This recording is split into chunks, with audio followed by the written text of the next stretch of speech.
Hello ladies and gentlemen, this is Editor Neba coming to you from the future once again. I'd just like to let you know that in today's episode you're going to hear my voice be very croaky. That's because at the time I had a throat infection. I want to make it clear though that I didn't actually realise that I had this throat infection when we recorded the podcast, so I apologise about this well in advance. The discussion is still good and I hope you can make it through the episode, but I just wanted to give you this warning up front. Anyway, enjoy the rest of the episode.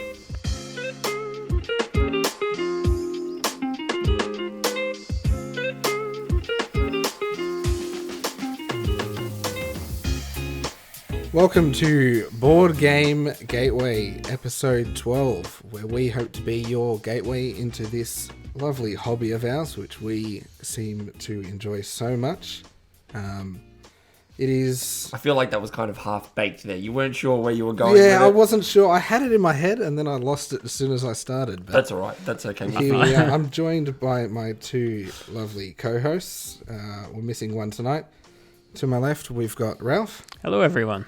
And Nee. I'm here to keep Blake grounded and make sure he doesn't get too big for his britches. Well, exactly. I've been thrown back into the chair tonight, unfortunately. Mm-hmm. As I said, we're missing Matt tonight, so he can't steal my bit. He's going to keep trying. Every week he tries. So to everyone out there who's waiting for it, hello. I feel at home now. I feel at home. We've been waiting for it. We're all comfortable now. We're all comfortable, settled in. We're ready to go. So we've got an interesting episode tonight for you guys. One that's definitely appeals to me. We're going to be talking about what is the appeal of heavy games. Now we are a gateway game, but the idea is to get you into the hobby, but then further on into the sort of the bigger games that we definitely know and love, and we want to talk about what we like about them, what can be problematic with them, and why we do this to ourselves. Exactly. On a weekly basis. Yeah. Can I just take us back a step? Do you just call us the Gateway Gang? Because it sounded like you The did. Gateway Oh Gang. my gosh, that's like a magic school bus or I something. know. I'm going to say yes. I don't know if you did or not. Maybe I'm just mishearing it. But if you did, you may have just absent. But I think we're the Gateway Gang. Well, it's coined now. I don't know if I said it. We'll have to replay the tape. But Wind it back. Let's go. Yeah, I'm really excited to listen. I'm really excited to talk about this one as well. I mean, we have been, the reason we started this podcast is to introduce games to our friends and our family and to maybe other aspiring people who are out there listening to the podcast as well. And, the gateways are the first step. Now, we're not going to be talking too much about what games we think you should play, but more so about what we see in the appeal of these games and why we think you would enjoy these games too, or to give you an idea of what's out there for you to go and have this is something you enjoy. Maybe you would like a game and maybe you wouldn't be too intimidated by it. that's it. And as always, we're also going to be talking about our Gateway Game of the Week. We've got For Sale coming up, which I think is a neat little game. A lot of fun. We're going to be talking about that one. And a few of the games that we've been playing this week. We're going to talk about one game each. We've got some good stuff for you there. But first, just before we jump into it, I just want to shout out, we've now reached 100 members on our Facebook group. The big 3 digits. Thanks, everyone. Yeah, it was really surprising. We were stuck on 99 for a good 5 days. And I'm like, come on, someone. Come on. And then I logged in yesterday and we're at 103. So 4 people followed us in one I hit. thought you were going to say you logged in, made a second account, and just liked our page. No, I don't want to do that. I would feel dirty after doing that. I want to get to it. We earned this one. We absolutely have earned this one, and that's why I want to say a big congratulations to us. But I also want to say a big thank you to all the community who are coming out. We had a look at some of our stats today. Excuse my voice as well. I'm just a bit hoarse from the weekend. But we had a look at our stats, and last week we mentioned that we are an international podcast, but we truly are. We have some listeners in France. We have some listeners in America.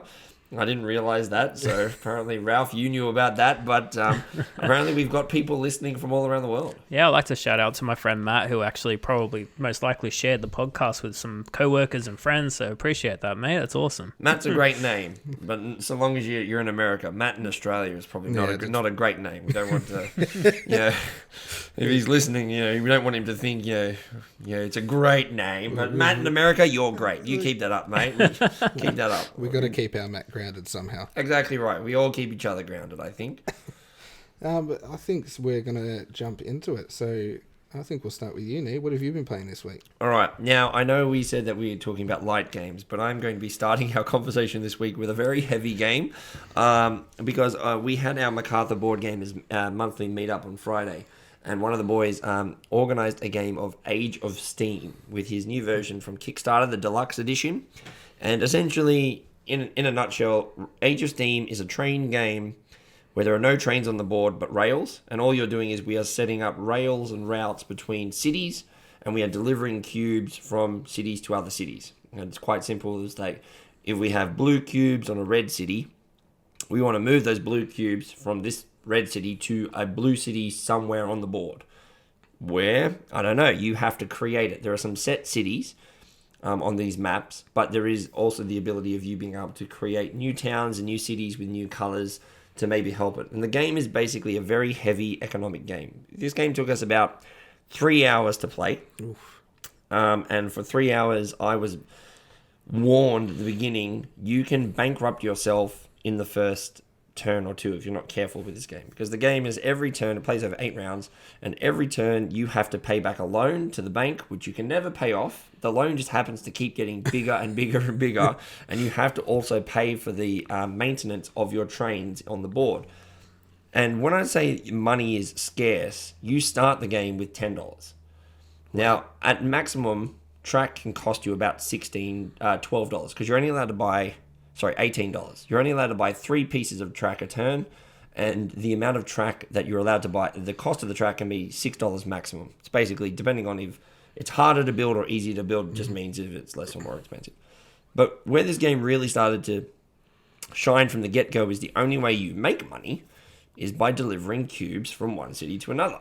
So from the very first turn, you're like, right, I need to pay back $5 on my loan and $2 for my train. That's $7. I've only got $10 in my hand. So that means I've got to make at least a delivery from 2 deliveries from there to there. And if I do that, I'll have made $1. And let me tell you though, that dollar is so important because every turn you're able to take more loans. As I said, the loan gets bigger and bigger, but you can take every share in your company that you take a loan on, you get $5 extra. Remember, there's only 8 turns, but every loan that you take means that you have to pay back more. So every turn you're doing calculations in your head of like, okay, I need to do a one-stop thing here. And if I do that, I'll get $1 per delivery. But now I can increase my train to be a bigger choo-choo. And that choo-choo can go from 1 stop now to 2 stops. And now if I can do a 2-stop delivery, I get $2 per delivery. Yes, I've just doubled my money. But I've also just doubled the amount of maintenance cost that I need to do on my damn train. So you're doing this mental battle, this mental calculation for about... This was 3 hours. Now, I knew I was going to lose from turn 2. I knew I was going to lose because a couple of the boys, they've played before and they knew what they were doing. And I started in an area of the board that didn't really make sense looking back on it. However, from round 2, I went, I know I'm not going to win, but my goal is now to not bankrupt myself. Because at the end of round 2, I went, oh crap, I don't have a lot of money. And next turn, if I don't make the right decisions here, I'm going to bankrupt myself. I don't have enough money to pay this back and this back. And so that's the game in a nutshell. Where this game really takes a turn, though, so that sounds very heavy and economic, but where the game just makes you, the dive into the... what I call the thinking hell is there's an auction for 8 individual rule-breaking powers. So if you want to be the first player and grab one of these rule-breaking powers, you can. But that money is the money that you need to use to pay off the loan for your shares and the maintenance of your trains. So you're trying to figure out how much am I willing to spend to get first player to have the option of putting track down first or doing the first delivery, because I know if I don't, Ralph is going to take that cube and go over there. Or do I want the ability to place 4 pieces of track instead of 3? Do I want the ability to urbanize, which is actually place new cities on the board, and that's the only way they come onto the board. And so there's an auction followed by track laying, followed by delivery, and you're just doing these calculations of, for 3 hours, consistent hours, I'm sitting there going, oh my God, if I can not bankrupt myself, I will count that as a win. And I'm glad to say that by turn 5, I was still in it. And then from every turn after that, I increased my production by my profit by 50%. I went from having $2, then the next turn I went $4, then I was like at $8. I'm like, woohoo! And then the game was over, but the guys who won were like doing $17 or $18 a turn. I'm like, I don't care. I'm like a steady, I'm like Pizza Hut. I'm just making steady shares, boys. I'm not like an Amazon doing the bell curve. The little engine that could. Exactly right. Exactly right. Yeah. So that was Age of Steam, and I came out of that completely mentally drained. What I like about learning a heavy game like that is the first couple of times you play it, you're just happy that you understand the mechanics. And in that game, and understand it enough to stay in it. It sounds really interesting. Yeah, it was, and like I said, like I knew I wasn't going to win the game, but then my game shifted from trying to win the game, but to actually be profitable. Once I learned how I could be profitable, I felt like, okay, I could go back into this game now, the next time, and I could be better at it. And this is something that we're going to talk about later on in our why the heavy games appeal to you. But for the moment, that's all I'm going to say about Age of Steam. I really love it. After one play, I can see why this game is this. So this is the second edition of it. It was initially released in 2002. Wow. But this is the Kickstarter Deluxe Edition, which has one of the most simple aesthetics that I've seen. It's very pastel colors. It really is very striking on the board. It's very easy to read. It was designed by Martin Wallace. So that name will probably ring a bell for quite a few people in the board game scene. He has done quite a few things. Let me read out a couple of his notable things. Ready? Lately, he's done Bloodstones, the big Kickstarter that came out in 2023. But before that, he also designed Brass Birmingham. Oh, okay. Okay. He's done Australia. He's also done... he's got a list of... So he's fairly accomplished in the sort of Euro, managing your own economy sort of game. Yeah, he's very good at that. He has come up with a whole bunch of other ones. Tinner's Trail, for example, The Rise of Empires. These are just all other games that there's a myriad of other games, but he has done a really good job here and can see why. So. Yeah, it seems to be a very popular theme, the choo-choo trains, and... one that always gets me into the game straight away and the theme of it. And I saw some of the photos from the night of all just the intense look on everyone's faces in each one of those photos. That was just they were in the bathroom during that photo. the intense, but yeah, you can go to our Facebook page at facebook.com/groups/board game gateway to see these photos. Like what I did there. Nice. Yeah, I did. But they're legitimately as I said, right, I had this moment, I literally had a moment of panic where I'm like, I'm done. And then all of a sudden something happened, like, oh wait, I'm still in it. But yeah, the game really does have a lot of really thinky moments, but it is all very player interactive. Ralph does really affects what I do. What you do really does affect the board state. And that all of a sudden, you can't just go, I'm going to do my own thing over here. La, la, la. It's no, that whatever happens is going to affect everyone. Yeah. It was great. I love games like that. Yeah, it's always that one turn that comes down and ruins everything you just planned for the last 15 minutes. You got to start thinking all over again. Yeah, absolutely. So that was Age of Steam, and I look forward to talking about why these kind of games appeal to me and stuff later in the episode. I'm definitely going to give that one a go. It looks like a lot of fun. We'll move on to Ralph. Ralph, what have you been playing this week? Yeah, so on the other end of the spectrum to me tonight, he played a very complex game and I played a very simple game. So I was over a friend's house and we basically had a bit of a Marvel Champions Day. And towards the end of it, his daughter, who's sort of a young teenager, she wanted to play a game with us. And we're like, yeah, all right, let's play a game. So she brought out Harry Potter Catch the Golden Snitch. Oh, okay. Okay, and I can already hear the theme in the background. Do do do. Yeah, the Hedwig theme starts playing. But essentially, what this game is you have basically the Quidditch balls in the center of the table. So if anyone's familiar with it, that scene in The Philosopher's Stone where Oliver Wood drops on the floor the big suitcase, opens it up, and you have the two beaters, you have the quaffle in the middle, and the golden snitch in the box. So that sits in the middle of the table, okay? And then the cards just get divided evenly. I think each player gets 5 and the hand limit is 5. And the rest of the piles sort of sit between the players. We played it at 3. I believe it plays to 5. And what the cards do is essentially it's a kind of like Throw Burrito, if people have played that game, where the cards have things like broomsticks and wands. And if you collect 3 wands, you put them face up in front of you. That's 10 points. If you collect 3 broomsticks, that's 10 points. You put it up in front of you. But there's some special cards. So there's a goalkeeper. That's just called the keeper.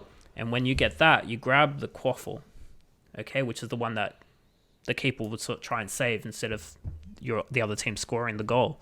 And then if you have 2 chasers, you put them face up. And the chasers allows you to just grab a set of points from someone else and they become your points. But if they have the quaffle, the keeper's protected, so you got to take it off someone else. So that's the point of the quaffle, to protect the steal. And then you have the beaters, and the beaters are quite fun. You grab the bludger from the middle. They're little plastic balls. They're like ping pong balls. So do I get to whack Blake over the head with a metal stick or something like that? Exactly right. I do. You have to call the person's name Blake, and then you peg the ball at him while he's just sitting next to you. Classic. But unlike Throw Burrito, where the game kind of stops after you get hit, this game keeps going. So the way the game plays is you're constantly picking up a card, so you have 6 in your hand, and then you put one down, so you discard one to the other player, and that becomes their draw pile. So you're constantly picking up cards, trying to find that set, okay? And then if you grab 2 Seeker cards, you put them face up in front of you, and they're multipliers if you grab the golden snitch. Okay. So the rule is if I throw the bludger at you, and you deflect it, if you get hit, you actually have to discard your whole hand and you draw up. So that's why you don't want to get hit. Nice. If you deflect it, you don't discard your hand, and the other player who threw it has to go collect it. And we're still playing the game. But if you get hit, you got to collect it. Right. Anyways, when you collect it, you come back to the table, and you have to put the bludger back into the box, and it clicks in. And randomly, when this thing clicks in, the golden snitch is going to fly up in the air. Oh, wow. And when it clicks in eventually, it might take 5 times, might take 1 time, might take 10 times during the game for this thing to happen. The snitch flies up in the air about 50 centimeters or so. First person to grab it, they get 50 points, plus any multipliers they get, and that's the end of the game. Right. So it's this chaos where everyone's constantly picking up cards, passing them to each other, getting sets, throwing bludgers at each other. You go, you can't steal off me, I've got the quaffle. And then the snitch just flies in the air randomly, and you're all trying to fumble for it. It's a lot of fun. So it only goes up when you put the beaters back into the box. Yeah. Okay. Right Pretty then. much. Okay. Yeah. It sounds like utter chaos, and I love it. It really is. So we played it at 3. I'd say it will play comfortably at 4 if you sit 2 and 2 opposites each other at the table. It's just an absolute blast. I love Throw Burrito, which has a similar vibe. It's just this is Harry Potter themed and plays a bit differently. So it's a little $20 game at Target, really, if anyone's interested. Look, I think a lot of people look down on the $20 Target games, but there have been some classic ones that have come out of there. Especially for younger kids and people who are getting into board gaming, because a lot of the actual board gaming scene has become so big now, there's actually a reason for them to come up with at least some decent sized things. And now, I say, look, my daughter, she's big into Bluey, and she's gotten the Bluey Shadowlands board game, for example. Now it's basically kind of a reskin theme of Candyland. Okay. Play a color, move to the color, and watch out. There's some things. Yeah. But the $20 board game from Target, you can find some decent ones in there, and they shouldn't be overlooked. This sounds like a lot of fun. It really is. Yeah. Yeah, just and I'm a big sucker for themed stuff. I know it's a problem, and it really is a problem. But I recently walked into Zing at the local shopping centre, and as we've discussed, me and me are big chess fans, and I found a chess set which is Jurassic Park themed. $88, I had to get it. Oh. But anything that's themed, I'm just straight into it. I love Harry Potter. This seems like something I'd pick up straight away, especially at $20. When we eventually get to the episode where we talk about video game and TV game crossovers into board games, I think we know who we'll be referring to. That's it, exactly. As you hear my dog shake in the background. Yeah, sorry about that. But what have you been playing this week, Blake? Well, thank you. Actually, I was going to introduce myself, but thank you. Oh, if you want to, please what feel have you free. been playing? I won't take that away from the love dedications guru over here. Well, we don't want him to be crazy and talk to himself, do we? You know, Well, exactly. Do you want to leave the room, man? I'll go turn the fireplace on. Well, we got to the table a new game, relatively new game. I believe it came out this year, if I'm correct. It is And it's Northgard. Uncharted Lands. Is this based on the Steam game, or is the Steam game based on this? I don't know which one was the chicken and which one was the egg. I do not know. Because I'm not sure how similar they are. I haven't played the game online. I only saw it when I went to look it up then, and all I could find was the. I want to say this digital game came first, but knowing me, it's probably going to be the other way No, around. I think it was board game first. I do but think I'm the not board game. 100%. Yeah, I do think the board game came first, and I think they had such a popular Kickstarter. They kind of went, well, we can make an actual strategy game out of this and make an RTS sort of thing. It makes sense. So it's Northgard's basically a Viking themed 4X board game. What is 4X? So 4X is, if anyone's played like Civilization or those sorts of games where you have tiles, you got to move your units certain spaces across the tiles. Usually, your movements either dice based or From memory, it's like explore. Exploration. Exterminate's the last one. I can't remember the other two. Explore, expand, exploit, exterminate. The 4X. Exploit. Is that what I didn't actually know That's why it's called 4X strategy, because you do these 4 things. Because there's a lot of games that only have 3 of those things, but they claim it's 4, but it's really not. Okay. Well, Exactly right. look at that. Even I'm learning new stuff on this podcast. It plays at 2 to 5 players. It's weighted at about 2.5 to 3 on. I think that's fair. Geek. It's kind of. I think it's a midweight game, I'd say. Yeah. Yeah, it's not too difficult to get into. But look, I had a lot of fun with this game. So basically, you set up as a Viking. We have one piece in the middle. You're going to have a deck of map pieces, and you're also going to have.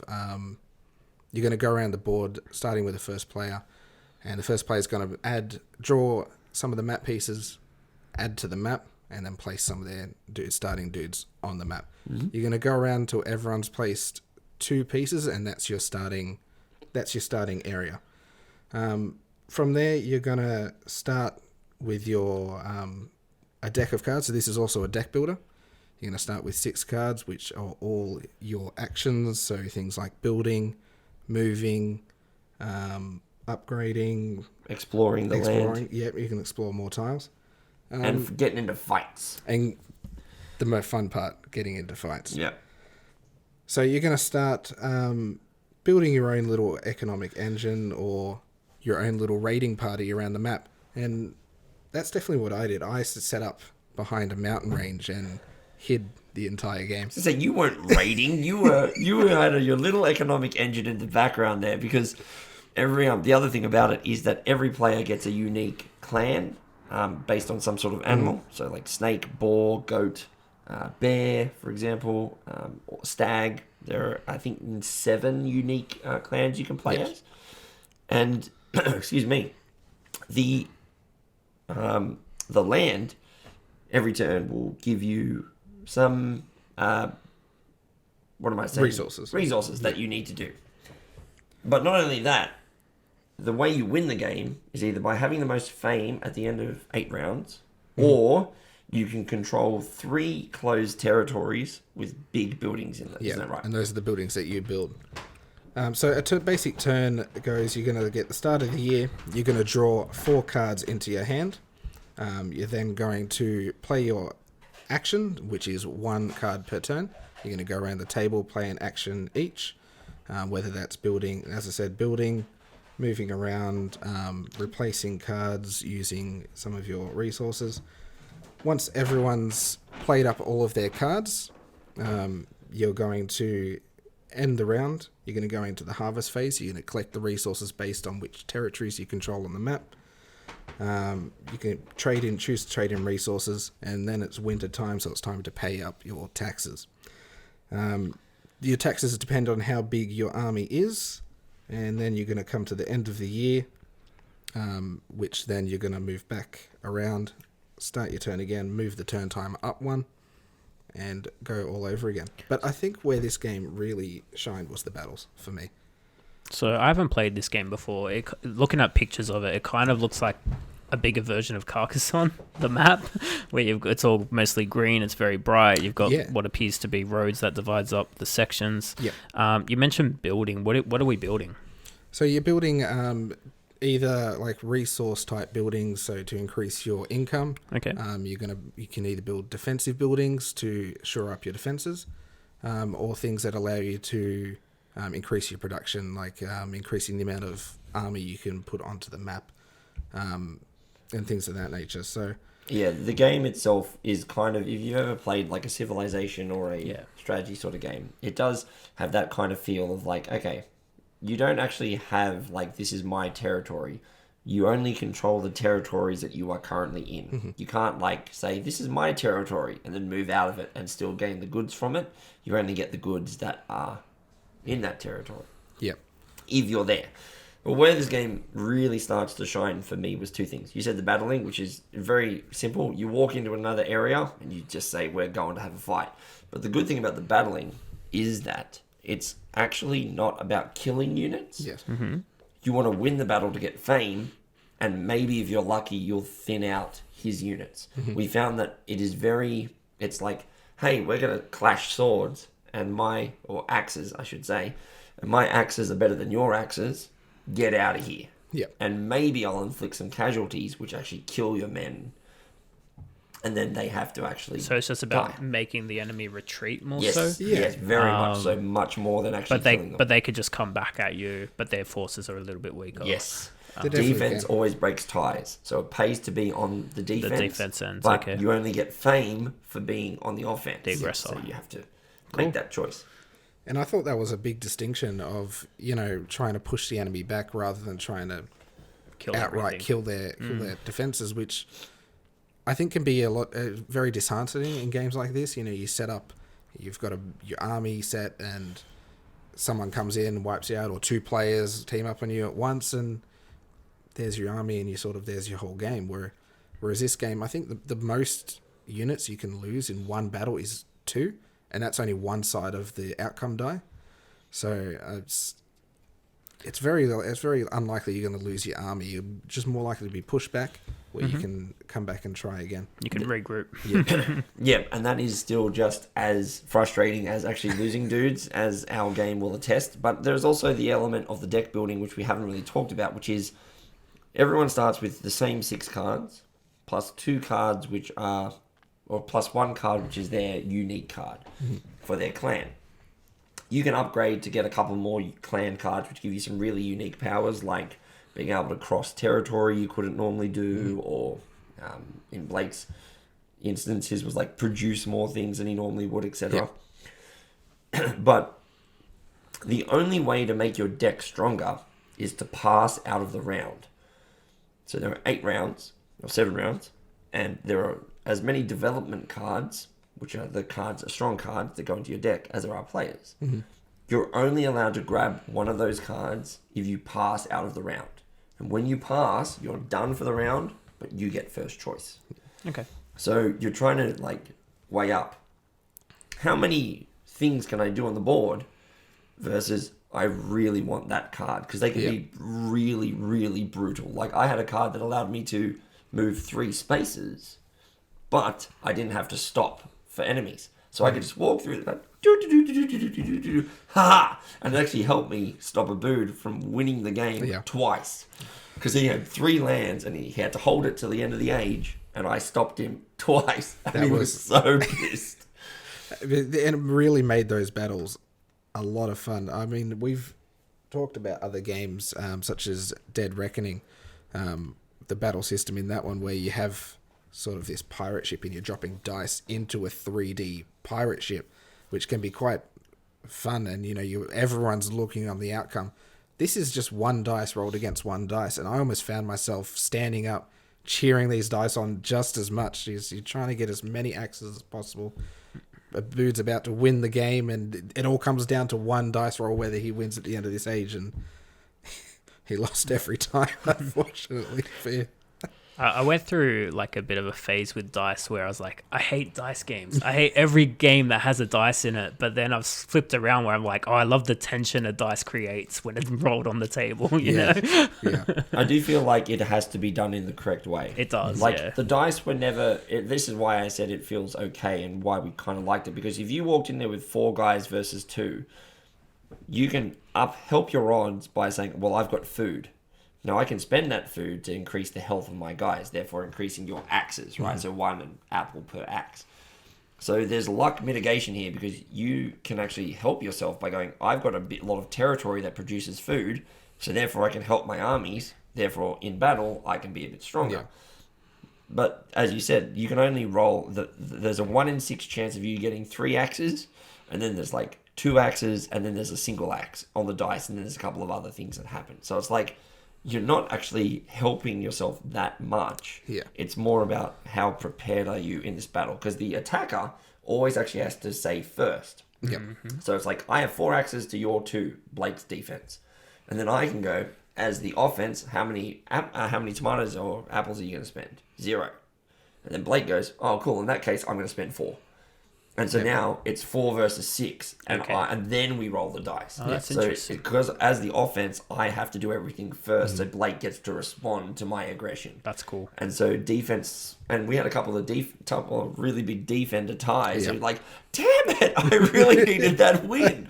But it was really good. It was such a good game. It lasted a bit longer than we would have normally thought it would have gone for. I think Took us 2.5. it did. I think But realistically, I think we could get it down to 90 an hour, on an subsequent hour and 40. plays, Yeah. definitely, for sure.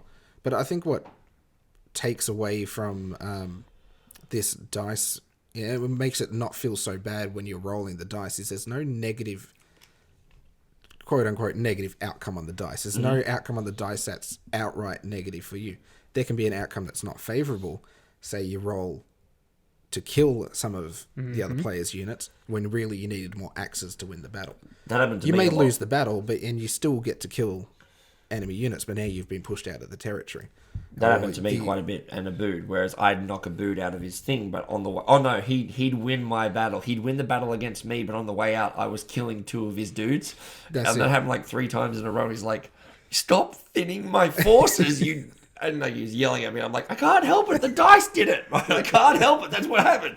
But the game itself really streamlined this 4X procedure. Really did. And it really, in the last couple of turns, I think the first couple of turns, we were kind of like, I don't know how this is going to unfold in late game. Yeah. And in the late game, we were all like, oh my God, someone stop Abood because he's about to win.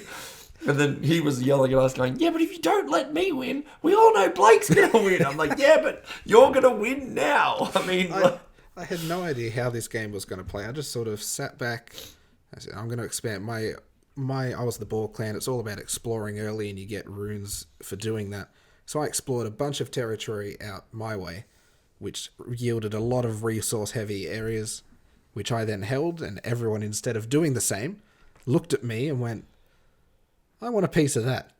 So Yeah. everyone set their armies outside my borders, and I just had to sit on the defensive for the whole game. But Abood really snuck that in. He was so close to winning. Like, literally, Tom and Blake, who were playing with us as well, Tom, neither of them saw what was about to happen. Yeah. And one move where he had sneakily, Abood had left 1 unit in a territory that he was going to try and sneak the win.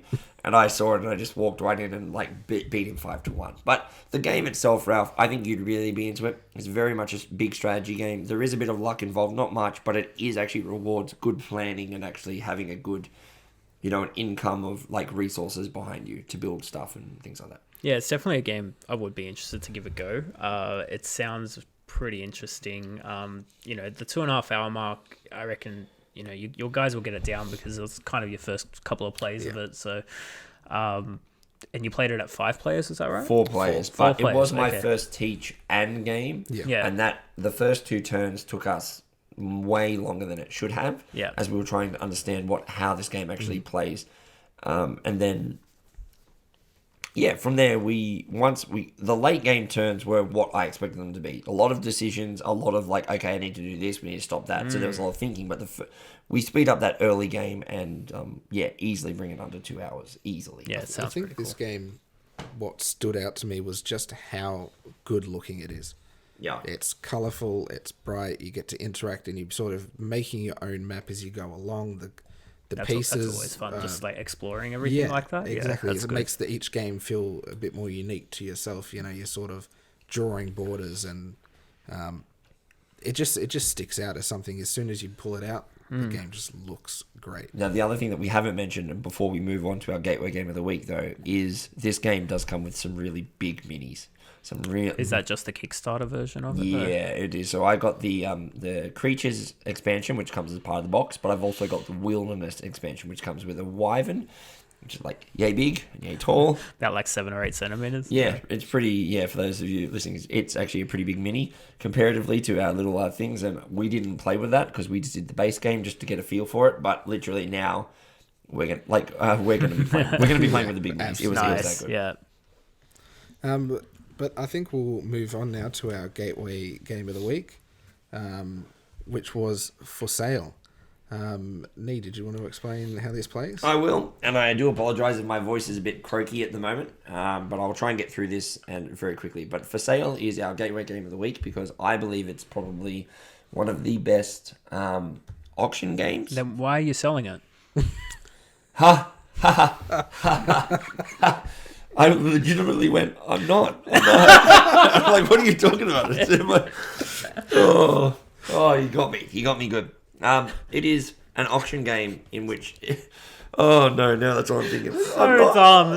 Such a dumb joke took him off the rails, ladies and gentlemen. Oh, no. I was never on the rails to begin with, but now I'm not even going to find my way You're there. on the choo-choo trains. That is You're true. building the rail. No, he's right. I was. Okay, so let's start again. For Sale is an auction game which plays up to 6 players, minimum of 3. And it's a game in which you are trying to bid on property, but it is a 2-phase auction. The first is we have 30 cards that are valued from 1 to 30. 30 being the best, 1 being the worst. And you start with, in a 3-player game, $18,000, and you start with $14,000 or $12,000 in a 5 or 6-player game. The way it works very simply is you can, we will actually put as many players as there are, we put that amount of cards out there and we have an auction, we have a bid. Whoever has the highest amount of a bid, they take the highest card. They pay as much money. However, everyone who put in a bid in that hand has to pay half of their bid rounded up. So if I did $5,000 but I wasn't the top bid, I'd have to pay $3,000, right? And I get whatever position I was, whether I was first, second, or third. Now, if you pass out of the bid, you take the lowest card still on the board. So that could be 0, but you could get a value 10 card. That may be a very good value proposition, right? At the end of so we do this a couple of times until everyone has about 6 or 8 cards, depending on how many players. Then we have a second phase where we have 30 more cards, and these are the value cards. And there are 2 of each, from 2 zeros, and there are 2 2s, 2 3s, 2 4s, all the way up to 2 15s, as you can see on the camera here if you're watching the video. These are the values of your houses. How do we assign them to the houses? Well, the houses that you just bought now become the value, like the numbers for this auction. So we then will say, let's say, for example, we had on the board a 10, a 12, and a 2. Well, who gets the 10? Who gets the 12?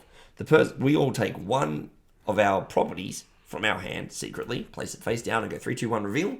Whoever had the highest property gets the highest value of the ones that are currently showing.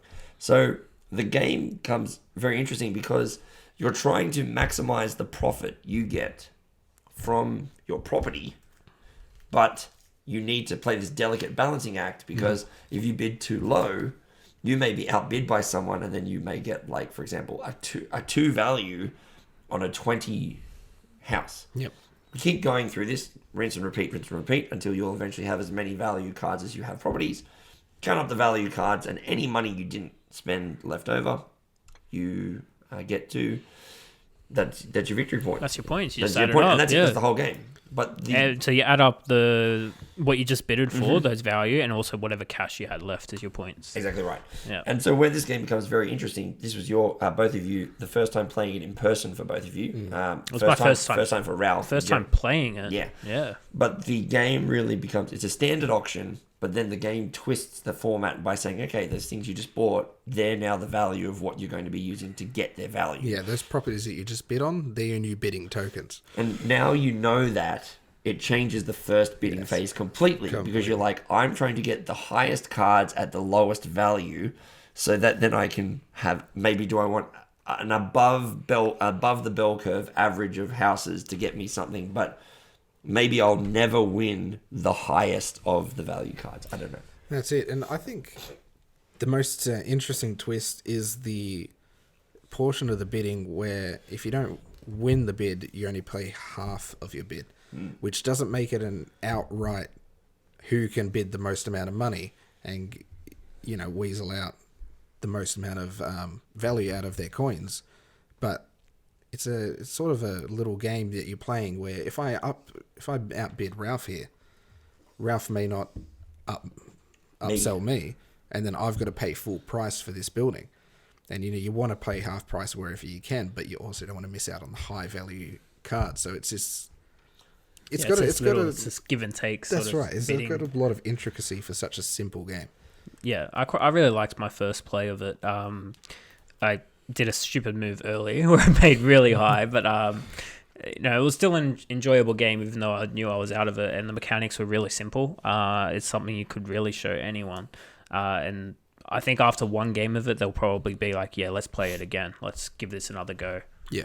I don't think your first move was stupid at all. You paid for the 30. You paid a lot of money, yeah, but it's not actually that bad because I got a 15 with it. Yeah, so 30 guarantees you a 15 value if you can get it on there. But as we said, where this game can have the mind games, which is that if a 15 and a 14 comes out, which it did in our game, so Ralph had the 30, I had the 29, and Blake had a 26 or 28.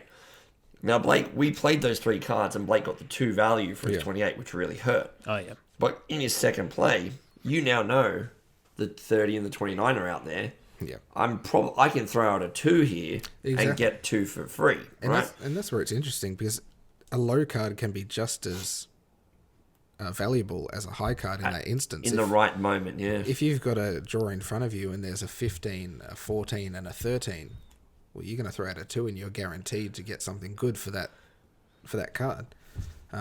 But this is where the twist happens, which is now that I know that I have a 30, Ralph has the 30 and I have the 29, there's nothing saying that I'm going to throw out the 29 now. No. So, like in that hand, you could go, right, Nee's got the 29, Ralph's got the 30.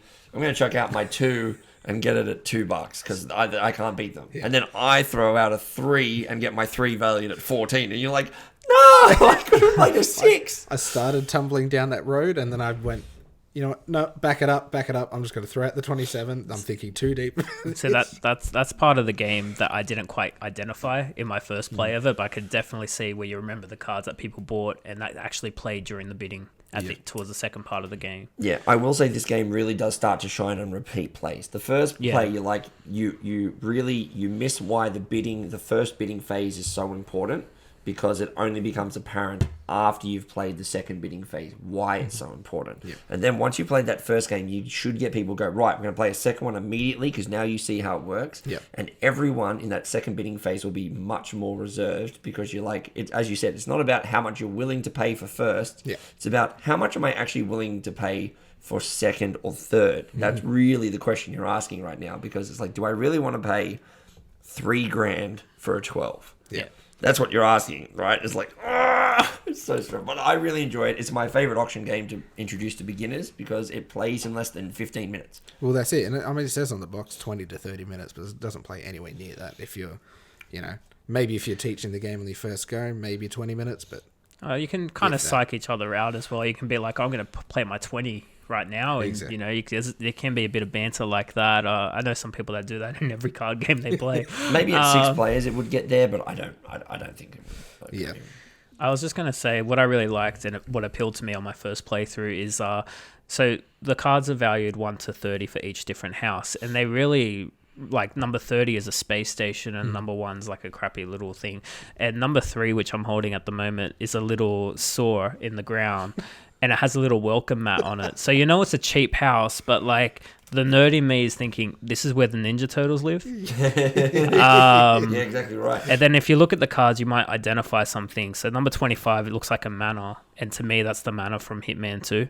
So I'm like, I'm seeing that. And number 29 looks like Vought Tower from The Boys. So there can be, like, it's none of this is licensed, but it can, like, remind you of certain things. And you'll be like, you know what, I'm going to buy that. I'm sure there's, like, a Simpsons house in there. But yeah, quite possibly, yeah. I mean, that's definitely how Nee sold the game to me. He was teaching me and he sort of said, all right, where would you like to live out of here? And I thought, well, that cardboard box looks pretty well for me. For a 4. Wow, for a cardboard box of 4. But anyway, that's for sale. I really enjoy it. I think it's a really great game. It's really relatively cheap. It's about $25 Australian. $40 Australian. Is it? Oh, no. I just tried to buy it. Don't tell my wife. Oh, you can just borrow it. You can borrow it off me anytime you want to. But yeah, for sale, it's a really good value. I highly recommend it. And yeah, it's great. Yeah.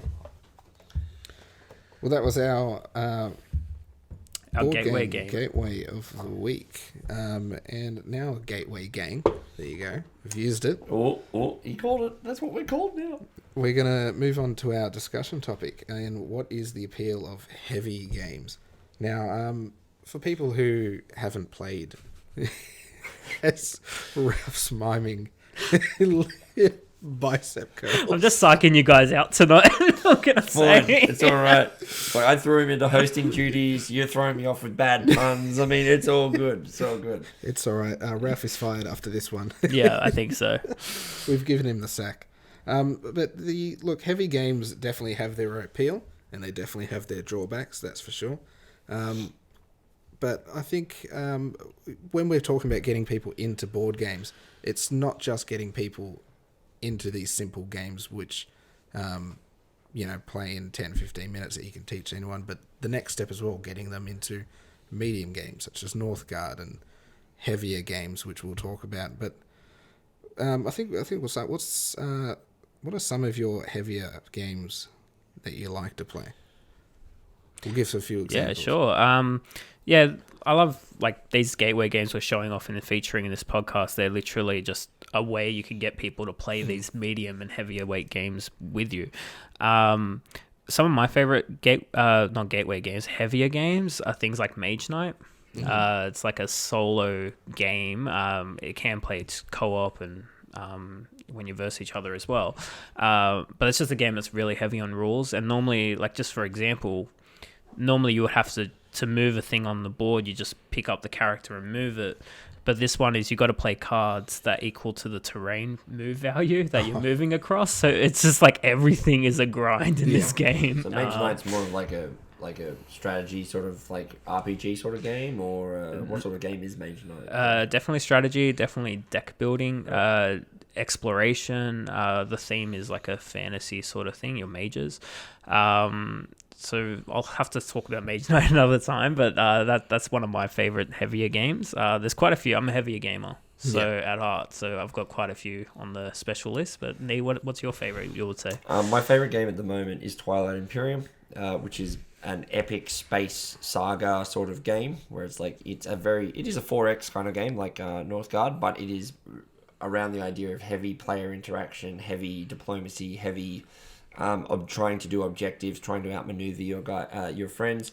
I very much enjoy that's one of my favorite games. Another couple of games would be things like Brass, which we've talked about. Games like I was looking over my collection and seeing what I've got there. Like games like Lords of Vegas, which is not really a heavy game, but it's like that. But I've really enjoyed even like the heaviest of heavies, the 18xx games. I really enjoy 1889, which is a choo-choo route building game, which I really do enjoy. What I love about like Twilight Imperium and a lot of those other games is these heavier games, a lot of them typically do this thing where if whatever someone else does on their turn, it directly affects you and directly changes how you think about the game. Yep. That's why I love heavier games as well. Exactly. I'm going to throw it around the table, though. I'm going to go, because we've talked about Blake, but what about you? I mean, we all love, what are some of the heavier games that are on the top of your list? I mean, definitely number one has to be Terraforming Mars for me. I love Terraforming Mars. And I seem to like those sorts of games like Ark Nova, these sort of card building games. They're not the most interactive, but something just seems to draw me to them. And I think what Ralph touched on with the theme, I think that's important for heavy games. Definitely. Theme. I think it's got to have something to draw you in. And I think all of these games that we've mentioned, you know, they've got space themes. You know, they're building a zoo or trains, which we've mentioned. It seems to be a really big draw for people. And I think that's just the first step to getting you to play these games. I've got a really good example of how theme is used in a mechanic of a game, in a heavier game. So the game is called Anachrony, which is it's probably the heaviest worker placement game that I've played, and it's one of my favorite games. But the theme is sort of future and sci-fi, and there's time travel and things like that. So you can, like, normally worker placement, you get resources and you do things with them. In Anachrony, you can get a resource from the future. But when you get to that point in the timeline, you have to send that resource back to you. You have to plug that hole. So that the theme is used really well in that sort of advanced mechanic. And the other thing that's really cool in the game is you can get like charge pods. And normally you just have one worker, but you have a time machine.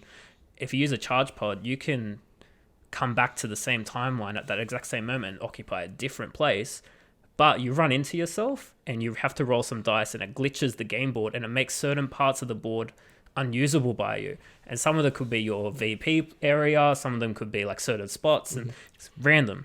But it's a glitch in the system because you wanted that second spot so badly at this exact moment. So theme really shines in heavier games a lot of the time. I agree. I think, and it really has to be, theme has to help sell a heavier game for a lot of people, or the mechanics have to be so solid that something is what brings you in. The appeal of heavier games really comes down to one of two things for me as well, though. I mean, we've said the theme. Like, I love, the reason why I love Twilight is, I said, it's a space epic. It's designed to be like these Dune sort of games, these ideas of, like, you have political intrigue of these houses which you're all feigning to be each other's friends, but, you know, taking land where they give it to you and promising things with, you know, with the knife at their back ready to go at any moment. But not only just the theme, we've talked about this, we mentioned it, but like heavier games really allow you to open up your brain in ways that to some people can be intimidating. I will admit, like, you know, the idea of, like, when I was talking about Age of Steam, when I talk about, I'm doing calculations of, you know, like accounting sort of thing, right? I'm talking about I have to pay this amount of back, so that means I have to get this amount of money. Some people can listen to that and go, that doesn't sound fun. Yeah. But what I really love, though, is that all of this stuff is in a really contained experience. Yeah. Like, there's it's not like as I'm asking you to go and, you know, figure out my interest on my home loan repayment in 5 years exponentially to the, you know, if you could, though, that'd be great. Yeah, that'd be great. Like, you know, you could pay it off, it'd be great. But, like, the idea of that it's such a self-contained experience, which is it's going to be providing us with an opportunity to do something that we may not normally do on a day-to-day basis. But then, if you fail, there's no repercussions. It's just, this is giving you an excuse, maybe try something that you want to do. Like, for example, in Age of Steam, it's like you're trying to maximize the profit of your company by doing the least amount of work. Okay? Yeah.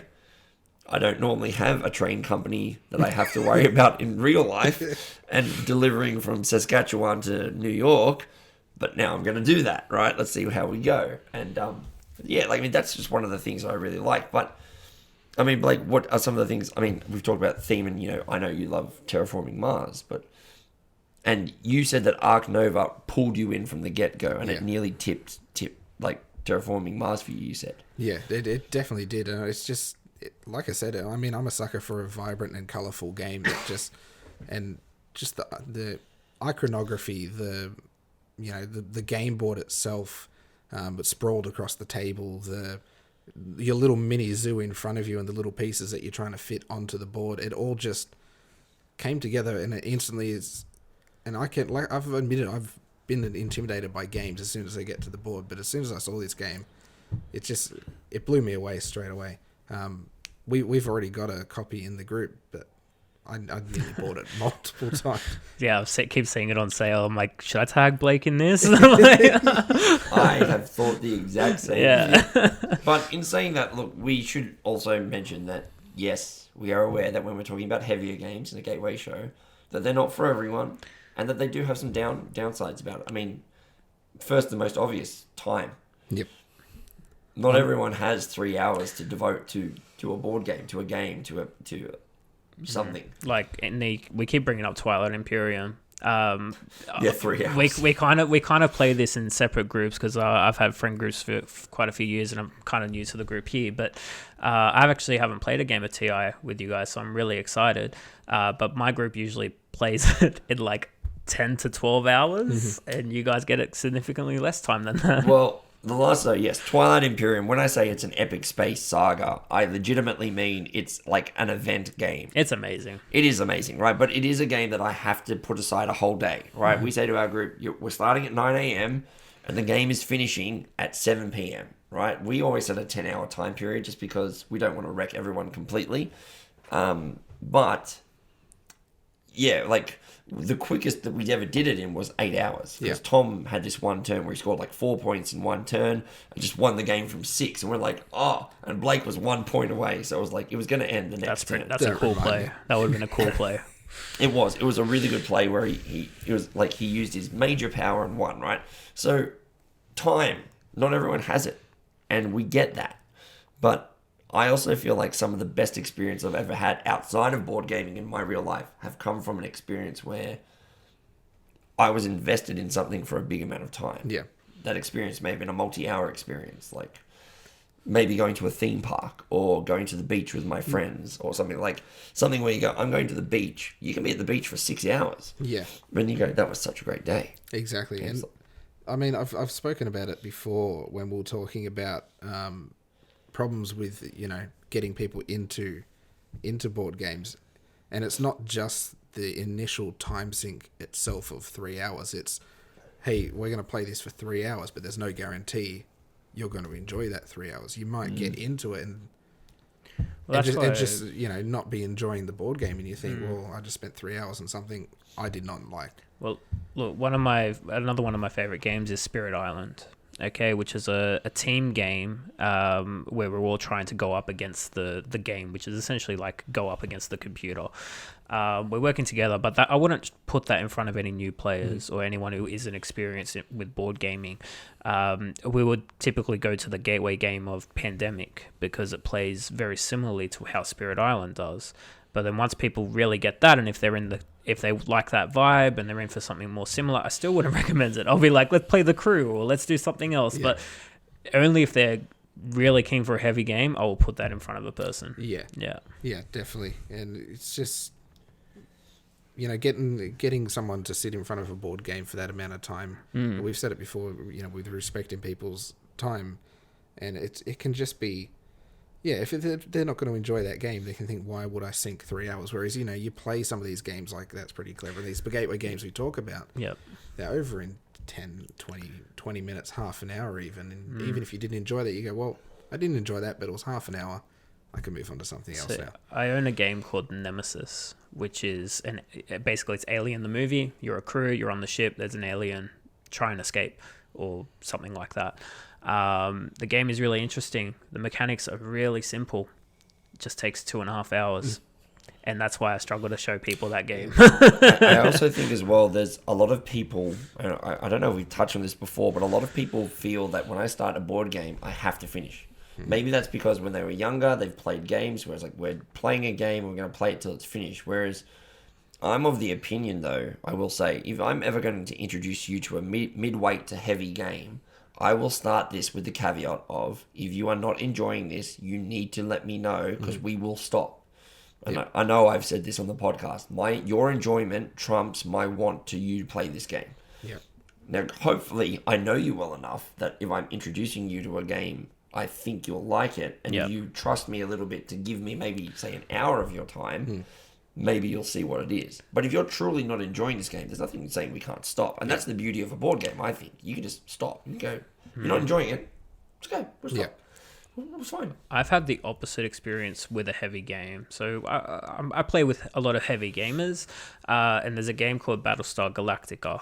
And one player is a Cylon, they're the betrayer. You want to put the Cylon in prison or in the brig so they can't mess around with the shit. Anyways, so my wife was the Cylon. We didn't know that. And she kept accusing this one player, my friend, and we all believed her that he was the Cylon. So we put him in prison for the entire game. And the game went for 3 hours. And yeah, fair enough. My wife won. She's playing the game. You know, no ill will there at all. But my friend who was in prison for that 3-hour event, he hated that game. Yeah. He couldn't convince the other players that he was a good guy, and we just, you know, because everything else on the ship seemed fine when we were all out here. Yeah. So it can work the opposite, even though you are down for that heavy game. Yeah, no, I've definitely had that happen in games before. You know, especially these deception type games where you're sort of accusing people. When we're playing Secret Hitler, and you know, when it comes time to vote whether someone's going to be in charge of that round or not, you know, Nick, one of our friends, Nee's brother, no one believed that he was on the good side. Everyone immediately accused him, and he didn't get to play the entire round, and the bad team won, and that was it. He didn't get to do a single action the entire game, and he turned around and said, "I'm never playing that board game again. That was awful." And I think that's where a lot of these games can become bad experiences, because some of these games do require some player confrontation. There are games where I do feel like there's exceptions to the rules, like games like Battlestar Galactica, where the betrayer mechanic comes into it. Those games specifically are really bad for those kind of things.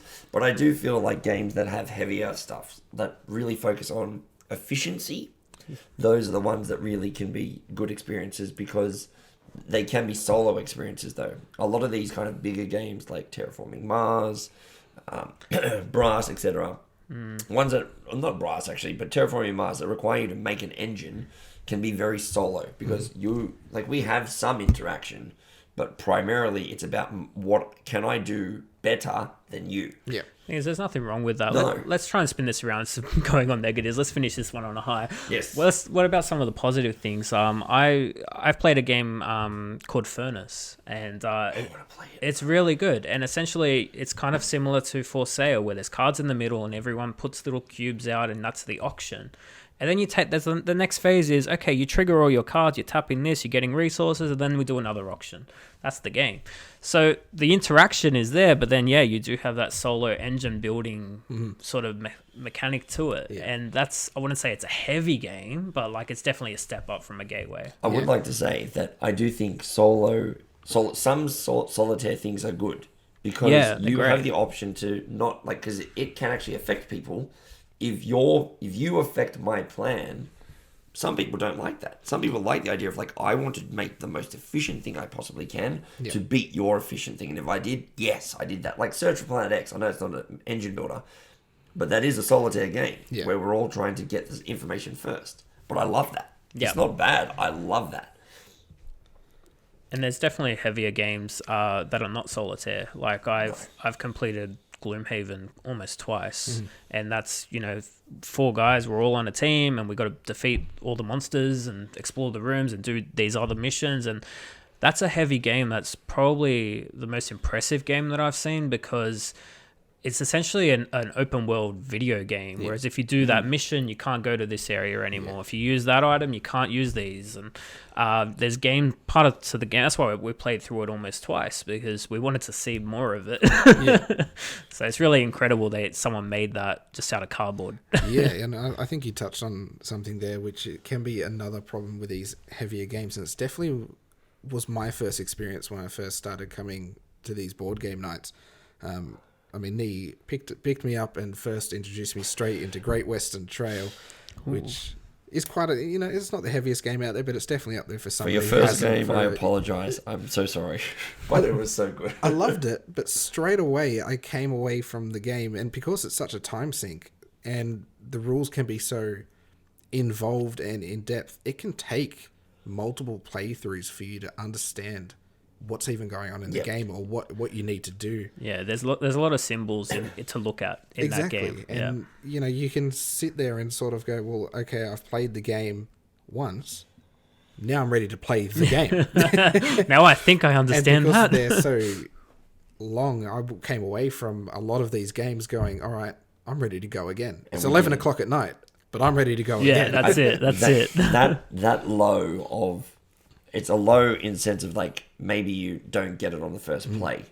It leads to my biggest appeal of heavier board games, which is the satisfaction I get from understanding a heavy game system and then beating everyone outweighs anything else that I've done. Now, I'm saying the lighter games provide me with great sense of joy. I love lighter games for that, but they don't provide me with that sense of satisfaction of understanding a system and just mopping the floor with my friends. And that moment when you come out of a game of Twilight Imperium, I've only won once in like five games so far. Yeah. But that win stuck with me for a good 9 months. And I think where that can be a downfall for some people, that they don't get it on the first go. For me personally, that's an upside almost. I can come out of a game and go, well, I didn't quite understand that. But I will sit there for the rest of that night and toss and turn in my bed thinking about how I could have played that, how I can understand it better next time. Yep. And for me, that's one of my ways I rate a game when I finish it, how much it makes me think when I'm finished with it and when I go home that night. It's just a rewarding experience. So I learned Mage Knight on my own. I played it with a friend 6 months later and found out I learned half of it wrong. But the fact I can pick that game up, set it all up, and actually play through it, and it's just an enjoyable 3 hours, just me at my dining table. Like my wife has seen me; she's just been looking at me, just cheering when I beat the last thing. She's like, "What are you doing?" But it's such a rewarding thing when all those systems that you've created yourself come together to this big crescendo at the end. That's why I love heavy games. Yeah. And I think one of my favorite. Well, the reason I think all of us got involved into games and this podcast is we want to get other people and you to the table to play games with me. And I think that's one of the big appeal of big board games. It gets everyone to the table playing one solo, as you said, an isolated experience. And we're going to play this for a good few hours and have a good time with it. And I think that's a draw of all sorts of board games, but heavier ones for me. I met Ralph doing that, and honestly, Blake, until I invited you to my house for that board game, we only really ever hung out and maybe talked on Discord. But since then, it's like now I actually hang out with you in person because of inviting you to play a game. Exactly. Yeah. I've done some stupid things with heavy games. So I finished a probably 10-hour game of Twilight Imperium at my friend's house, and I was staying over that night, so we had a few drinks and things like that, and it finished at about 1 a.m. Everyone else left, and then my friend looked at me and he's like, "Are you tired?" I'm like, "No, I'm not tired, I'm good."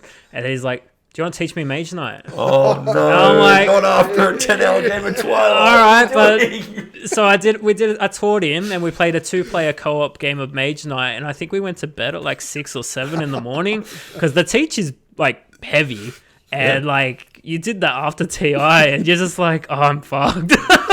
There's no way around that. I could not do it.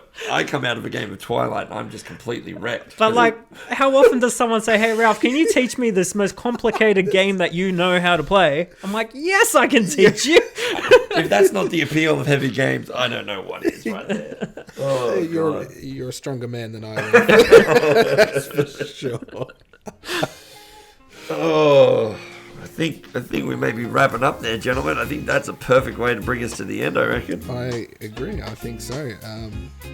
I enjoyed it. That was a good discussion. I think. Look, I hope we encourage you guys to get into some of the heavier side of these games. Give them a go. At least get your big toe in the water there. Yeah, don't be too scared to dip that toe in. That's right.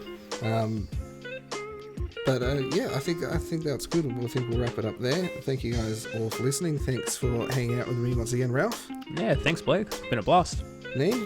Thank you very much. I'm sorry for my croaky voice, everyone, but we got there. We got there in the end. We'll forgive you this time.